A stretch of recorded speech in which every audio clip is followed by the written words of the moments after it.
আর বিপদ আসলে এটাকে নেগেটিভলি নেবেন না সব সময়। বিপদ আপদ এটা অনেক পজিটিভ ভালো জিনিস আমাদের জীবনে বয়ে নিয়ে আসে। শাইখুল ইসলাম ইবনু তাইমিয়া আলাইহি রাহমা উনি বলতেন, খুব দামি কথা, খুব হেভি ওয়েট কথা, মনোযোগ দিয়ে শুনুন। তিনি বলতেন, যে নেয়ামত তোমাকে আল্লাহ থেকে দূরে সরায়, ওই নেয়ামতের চেয়ে বিপদ ভালো, যে বিপদ তোমাকে আল্লাহর দিকে ধাবিত করে।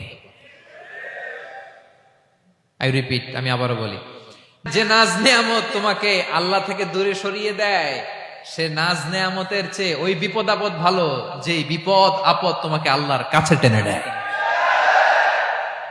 তাহলে বিপদ আপদ আসলে আপনি হতাশ হবেন?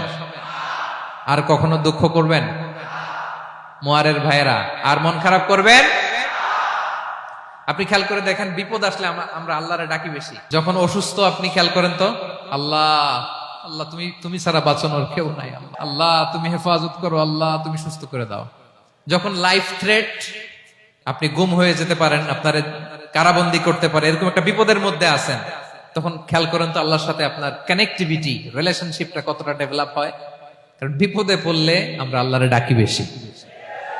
তাহলে বিপদ আপদেরও কিছু পজিটিভ সাইড বা দিক আমাদের জীবনে আছে না নাই?